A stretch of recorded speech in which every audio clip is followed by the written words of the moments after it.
area that we used to go to was incredibly beautiful. There used to be a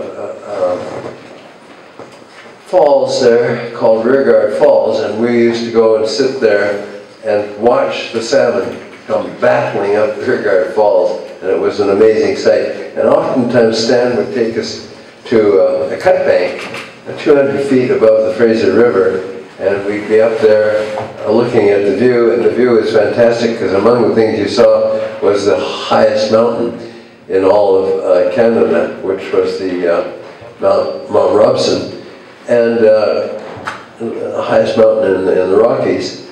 And then Stan would help us scramble down this 90-degree slope down to the river, and he had some fishing rods hidden in the trees down there. We'd take the fishing rods out and we'd make one cast. We had a beautiful trout on the line.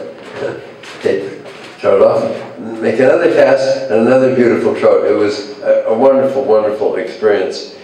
The area was a fabulous place, but I also used to spend a lot of time in Jasper. And I think that may be one of the reasons why Ruth asked me to talk about Jasper. I used to have a very, very bad habit. I used to play a lot of golf. And the Jasper Park Lodge was one of my 3 favorite golf courses in the entire world. The other 2 being Pebble Beach, which you'll see on television tomorrow during the last round of the Pebble Beach Golf Tournament. And the other was the old course in St. Andrews. And I used to play at Jasper Park Lodge about, well, on average, twice a year.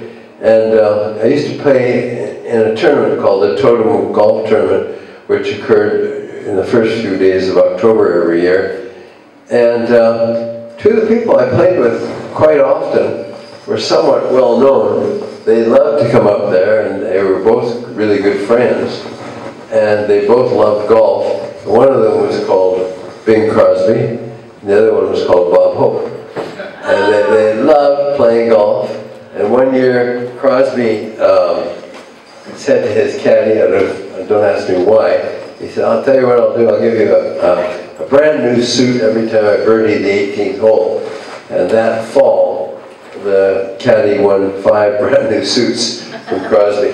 Crosby left Jasper one year and went to Spain, and he had a heart attack on the golf course and died. And still at a very, very early age, a real tragedy. You know, the plans for this lookout at Jasper was done by the Brewster Company. Brewster Company, long-time company for Banff, long-time company for Jasper, long-time company for the Banff-Jasper Highway, used to be, like so many others, a Canadian company. And they were bought up by the Yanks a few years ago, and it's the American company that is sponsoring this awful project. By the way, Avaz, I don't know, how many here know who Avaz is? Yeah. Okay, Avaz has got over 200,000 signatures against this project in Jasper National Park. And my friends in Banff and Jasper, I spent a couple days just surveying them on the phone. Roughly 65% against the project, 35% in favor of it, and of course that doesn't mean anything to the Harper government. One of the things that you do when you spend a lot of time in the mountains is you come across bears. And my daughter Jillian isn't here tonight, 2 of my other daughters are here.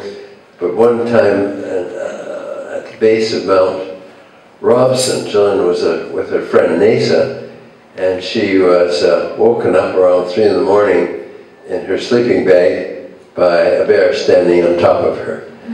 At which time she said to Nasa, what should I do? Nasa said, snuggle down into your sleeping bag.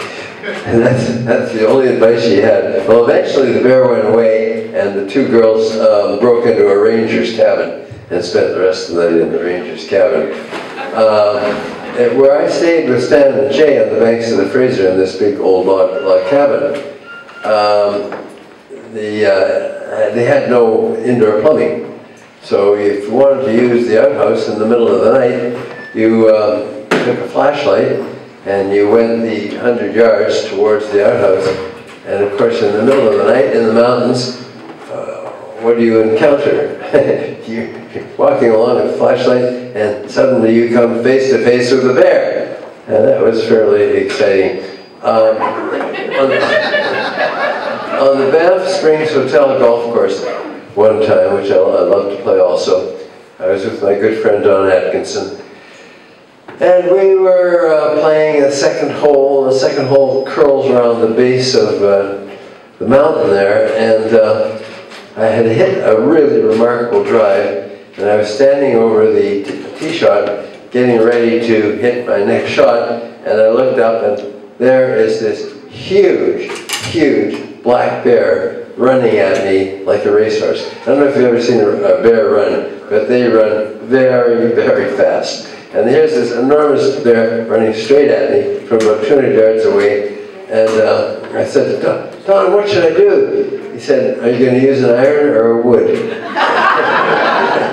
And anyway, the bear came within about 50 yards of me and then veered off and just missed me by about 10 yards. In Jasper, on the 16th hole, one time I'm playing with a friend, and the friend pulls his drive towards a creek on the left. So I leave my golf clubs in the middle of the fairway and go down to help him look for his ball.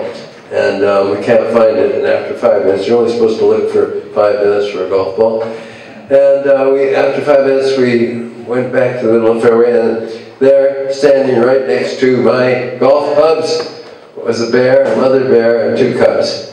And it took me 2 hours before I got my clubs back.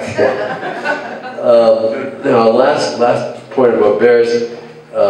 Just last year, I was up at Lake Louise, coming down the side of the mountain. We went up to the tea house at Lake Louise. I'm sure many of you have been up there. And we came down, and halfway down I said to my friend, you know, I haven't been to Larch Valley for about 5 years, and I'd love to go, and this is the time of year when Larch Valley is incredibly beautiful. So we stopped and took a sharp left turn and started to go up the mountain to Larch Valley. And we got maybe about 10 minutes along that trail, and I felt winded. And I said, you know, I got to stop. We'll just stop here for a couple minutes. And we stopped. And just when we stopped, a gigantic 9-foot grizzly crossed the path just where we would have been had we not stopped. Now this grizzly kept going, didn't really even look at us, and kept going right across the path. And we stopped immediately, my heart in my throat, and backed slowly back down the trail, and went and found the warden, and the warden came in. He closed the path for 6 days, no hikers allowed. And apparently a 32-year-old woman from Calgary had been killed by a grizzly 2 weeks before that.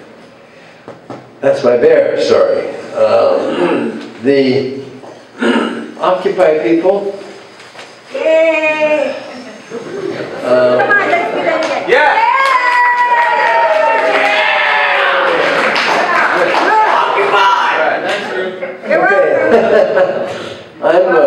I'm going to offer Occupy.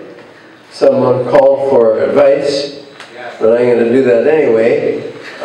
What Occupy has managed to do is several things. He managed to get people from all around the world into looking at the very important question of distribution of income. How the wealthy are getting wealthier and the poor are getting poorer, and the middle class hasn't made any substantial monetary gains for about 20 years now. And